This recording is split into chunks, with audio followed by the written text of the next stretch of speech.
The lifetime of lithium-ion batteries is often discussed. Today we will have a look about what is the lifetime of a lithium-ion battery.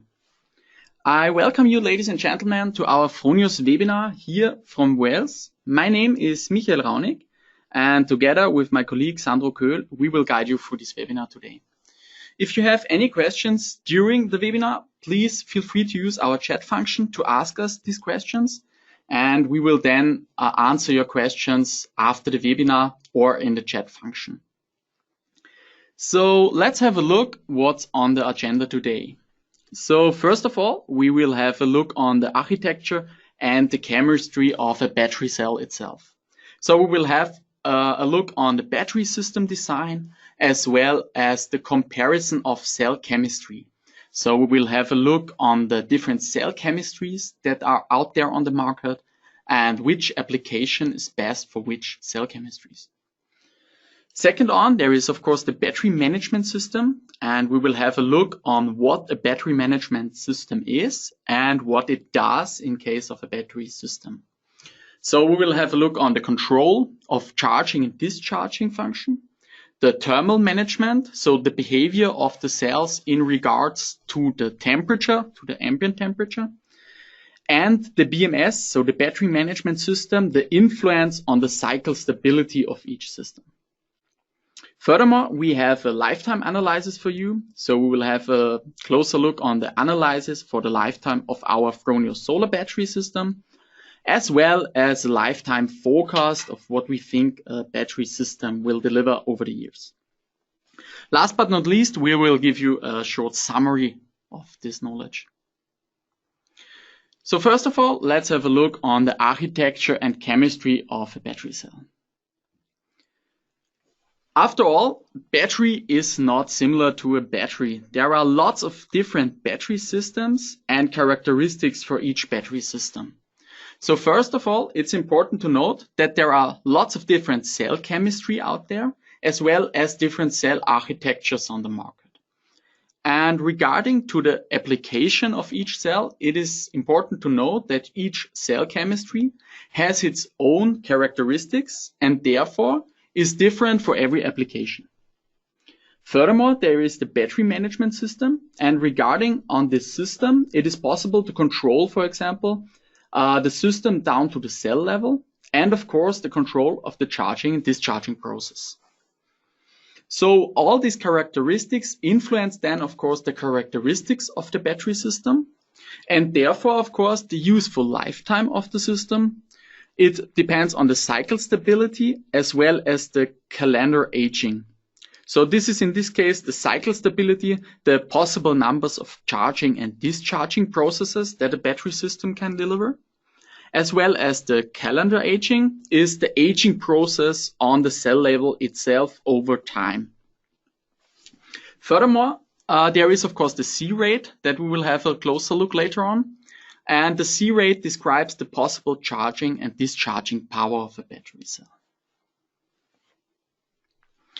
So first of all, there are three main different cell architectures that are used today. So first of all, there is the so-called cylindrical cell or round cell. So this cylindrical cell is the smallest architecture of the cell types, and therefore, for example, is used in our Fronius solar battery system. Second on, there is the pouch cell, or also called coffee bag cell because of its structure, which is used, for example, in the LG Chem Reso system. Third off is then the prismatic cell architecture, so that you can see in the right-hand picture. That is, for example, used in the BYD battery box HV. And depending on the different application and depending on if it's a stationary or mobile battery system, there are different application forms for these architecture forms. So every cell manufacturer decides then what suits the most for his application in field. Furthermore, we have of course a battery system design built up, and therefore every manufacturer has to decide his battery system design. So first of all, in the case of the BYD battery, for example, we have 16 of these cells connected in series, and 16 cells then conclude in one battery module. It is then possible to connect 5 up to 9 battery modules in one system. And on top of that, there is this battery management unit. So the battery management system that controls, for example, the cell voltage and of course the charging discharging process, as well as monitoring of the cell temperatures itself. In the case of BYD, it uses a lithium iron phosphate technology and has a cell voltage of 3.2 volts and a cell capacity of 25 ampere hours per module. So in this case, we get a module voltage of 51 volts and a usable capacity of 1.28 kilowatt hours per module that is usable per module in the BYD system. Furthermore, it is suitable that every cell chemistry, of course, is suitable for each application. So the optimal battery cell that there is would be a perfect combination, of course, of example, for specific energy. So this is the energy that can be stored per kilogram of weight, of the specific power of a system. So this is then the powerage per kilogram that can be stored. And of course, safety and performance, as well as a good lifespan and a good cost, so cheap costs per kilowatt hour storage capacity. So the perfect battery will fit all these parameters and of course deliver good values for all of these topics. Unfortunately, of course, there is no perfect cell chemistry or no perfect battery cell, but it is possible to decide the most suitable or the best suitable cell chemistry for each application. So for example, there are lots of different cell chemistries out there used for different applications. So for example, first of all, there's the lithium cobalt oxide technology that is often used in consumer electronic products like a smartphone or tablet or laptop batteries. And for these applications, it is of course most important that they have a good specific energy and of course that they are cheap for the mobile phone, for example, to use. Unfortunately, the lifespan of these batteries, of course, is not that high. So therefore, the lifespan of a mobile phone or smartphone, of course, is shortened than other battery cell chemistries can offer. Therefore, for our application, for example, for a stationary PV storage battery system, often the lithium iron phosphate technology is used. And this technology is most suitable, of course, for having a good lifespan. So this technology has a really great lifespan and of course a high grade of safety within the cell chemistry. On the other hand side, of course, the specific energy, for example, is lower than with other cell chemistries. But this is not a downside, since a stationary PV storage system has lots of space for installing. So it doesn't matter if the system in your basement or in the technical room has some more weight than another system. Because since it is a stationary battery system, you don't have to move it around. And therefore it can be heavier than other systems, but therefore have a good lifespan and a good grade of safety. Further of all, there is, for example, also the NMC technology. And the NMC technology is often used for electric car application. Since in a mobile application, like in an electric car, of course, you want to have a very safe but light battery system. And it should deliver a good specific power as well as a high specific energy. And this is possible with NMC technology, that you have good resistance, for example, for shock reduction, or of course for specific energy itself and a good cost structure. Unfortunately, therefore, the lifespan again is a little bit lower than with lithium iron phosphate, since it is used in electric cars, for example. So as you see, different cell chemistries are used for different forms of application, and it is very suitable that you choose the most or best cell chemistry for your type of application. Second on, what a battery manufacturer can do is to implement a battery management system. And here we have a basic build-up of a cell. So the battery management system or the cell manufacturer then will decide to have within the cell a blocked cell capacity.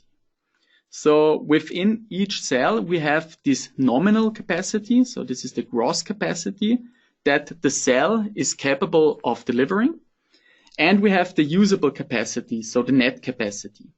This in this case is then the capacity that the end customer can use with its battery system. So this is the capacity of the cell that can be used. There is then the blocked capacity on top to prevent overcharging, for example. So this will stop the battery from fully charged. Therefore, overcharging is prevented. On the other hand side, there is a bricking protection. So this should prevent a deep discharge of the battery cell. And therefore, the cell is blocked to a given state of charge, that this state of charge is not underestimated and therefore saves some battery life. A very important fact is that partial cycles of a battery cell increase the lifetime over proportional. So when you don't charge a battery system to full and down to zero, the lifetime is very much forwarded. So there is a very big difference in lifetime of charging a battery to full capacity and to 0%. Therefore, we have the DOD. This is the death of discharge.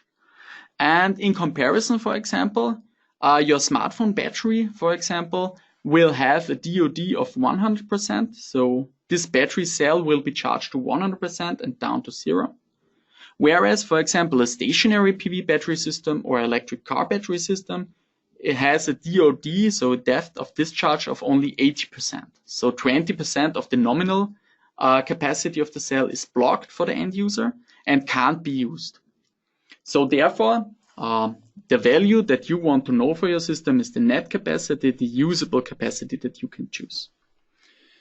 And now you can see in the graphic what happens with a smartphone battery. So the smartphone battery, of course, is always charged from 0 to 100%.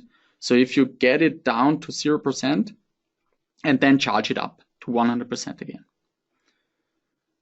On the other hand side, for a stationary PV battery system, the cycle looks different. So these battery cells are only using the usable capacity that are given for the end customer to use. So therefore, you see within every charging cycle, you only have a partial cycle within these blocked capacities. And this is very good for the lifetime of a cell, and therefore such applications like PV batteries can have a very extended lifetime in case of other applications like a smartphone or tablet battery. Another very important value is the C rate of a battery. So the C rate describes the charging and discharging power that the battery cell can offer. So for example, when we have a battery capacity of 10 kilowatt hours, a C rate of 1 C would mean that you charge or discharge the battery cell with 10 kilowatt of power. So in this case, if you have a 10 kilowatt hour system, you will charge it with 10 kilowatt, and the cells are then at 1 C charging or discharging power. So the theoretical charging time for 10 kilowatt hours will then be 1 hour. Or for example, if you take into account 2 C, we have a charging power of 20 kilowatt and half an hour charging time. So these are theoretical charging times. So this means that with a bigger battery, higher charging or discharging power is possible. So these are absolute values. And for a bigger battery, of course, a lot less stress for cells are given within the same amount of charging power. So if you're charging a bigger battery with the same charging power, it means less stress for the cells than charging a smaller battery with the same amount of charging power. And therefore, of course, means a longer lifetime. Next up is then the thermal management, so the behavior of the cell within temperature behavior. And therefore, of course, a battery cell is very well behaved under the circumstances of normal room temperature, so around 20 degrees of Celsius. This is more or less the ideal temperature for performing a battery system. If a battery system gets too cold, so minus 10 degrees, minus 20 degrees, for example, the inner resistance of the cells getting very high. So you will get the inner resistance and therefore the performance will lower during operation. This means, in the worst case, a cell aging during charging. So if you charge them with a high current under very cold circumstances, this will mean cell aging. Therefore, a thermal management system would heat up the cells to prevent that they get too cold. On the other hand side, of course, if the cells get too hot, so 40 degrees or more, this will mean a power reduction to the cells because of the hotter temperature that is at the ambient temperature. This, of course, means also cell aging, and therefore a thermal management system will cool down the cells to prevent such power reduction.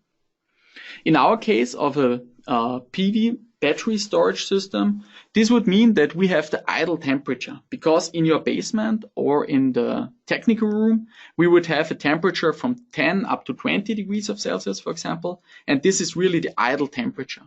So within stationary PV battery systems, if you place them right at installation, you will not have a problem with the ambient temperature or thermal behavior of the cells. Therefore, we are very lucky with the stationary battery systems because they always perform in a good ambient temperature. So what does this BMS, so the battery management, now influence on the cycle stability of the system itself? So of course, with all these functions like the DOD, so the discharging of the cell, and then of course the block capacity, we will have a much higher number of cycles, for example, electric cars or stationary batteries.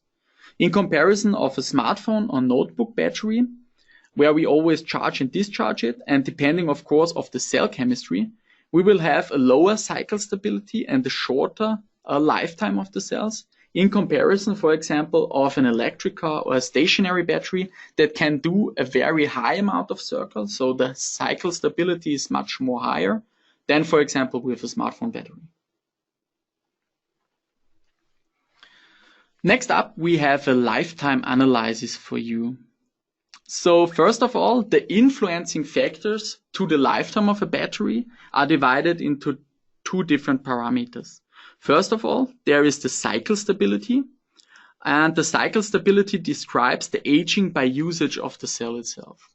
So this is then dependent, of course, on the cell chemistry that is used, how cycle stable a battery cell is, and of course, very important, the DOD, the depth of discharge that we discussed before.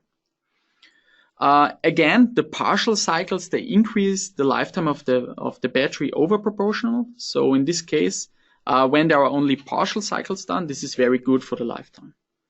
Of course, on the cycle stability, also the C rate is important and the operating temperature. The second factor is then the calendar aging, and this means just the aging by time. So there are different abilities in the cell, so there are different factors going on in the cell, and this is then very dependent on the cell chemistry itself, as well as the ambient temperature, and of course an increase of the temperature would mean a decreased lifetime. So in this case, the calendar aging and the cycle stability both influence the battery aging itself, and therefore depend on the influence of the factors for the lifetime of the battery system. So in this graph, you can see a state of health values for our solar battery system. So we have a state of health analysis, and here you can see the number of cycles of up to 2,500 cycles. And we have, of course, regarded a lot of different systems. So depending on the number of systems, of course, there is a relatively spared value. So in this case, there are lots of different systems, for example, at 700 cycles or at 1,000 cycles. So depending on the age of the battery system itself. So, and one system, for example, is at the state of health of 92.76% after 1,500 cycles. So after these 1,500 cycles, the battery can be charged up to 92.67% state of health. So this would correspond to a battery life of 6 years of usage. So in this case, if you take into account, for example, 250 cycles per year, this will correspond to the nowadays date of 6 years of usage itself. So this 1500 cycles is a very high stability. On the other hand side, there are systems that are more often used. So there are more cycles per day, for example, if you use the battery very often. And then, for example, we had a system with 2450 cycles in 6 years. So this is a very heavy used system. And this would mean around 29,000 kilowatt hours around energy throughput in the system.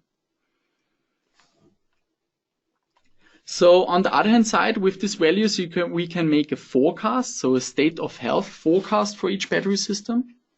And therefore, we make an assumption of 250 cycles per year. So this will be the normal use of a battery system when you take into account you have 365 days a year, and you charge and discharge the battery cells 250 cycles per year. So this is an average usage that is done by battery system cells. And therefore, we can use our data and make a forecast. And if we forecast this to a linear behavior, that the system will decrease over time, we can make an assumption, so a forecast, that after 5,000 cycles, still 75% state of health is available of a battery system, for example. So in this case, it is clear to see that the cycle stability is very high, and we can drive a lot of cycles with a battery system in terms of lifetime. So to give you a short summary about these factors, first of all, batteries, of course, are different. So the lifetime of a battery strongly depends, of course, on the cell chemistry itself, on the depth of discharge, so the DOD value that the manufacturer will give you, and of course on the charging and discharging power. Also the temperature, of course, as we see, is a very important factor. And all these three factors, so the DOD, the C rate, and the temperature, can be influenced by the battery management system. So therefore, of course, a battery management system is very important to use, and of course turns out to be good on the lifetime of a battery system. So therefore, battery is not as a battery, so you can't really compare PV storage battery system, for example, or the batteries that are used in electric cars with your smartphone batteries or laptop batteries, for example. And of course, cell chemistry is a very important factor. So with the cell chemistry, the manufacturer itself can really influence the lifetime of a battery cell. So I hope I could give you a small overview over the lifetime and the behavior of battery cells. And maybe you can use it next time for argumenting in front of your customers when they ask you what is the lifetime of a battery cell. So of course, it is very different on the application. If you want to get further information on these topics, we have, of course, PV battery storage systems on our homepage. And if you want to gain information about commissioning and installation of the systems, for example, you can access them by our Fronius homepage, fronius.com, under the download section. And of course, I would encourage you and welcome you to our storage and energy management training. So if you want to get more knowledge over storage systems or also the energy management, please visit one of our trainings. You can access them on our Fronius homepage on the Solar Energy Info Center and events. There you can register for one of our trainings and make a storage training. If you want to get some how-to videos, we have a very big YouTube channel, and you can access it on YouTube with the Fronius how-to videos, for example, and of course also get information on our Fronius homepage.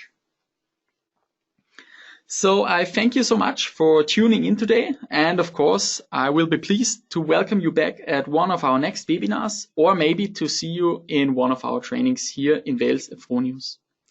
So we will stay online now for your questions, and if you have any questions, please feel free to use the chat function and ask us them. Thank you for attending, and see you the next time here at Fronius. Thank you and goodbye.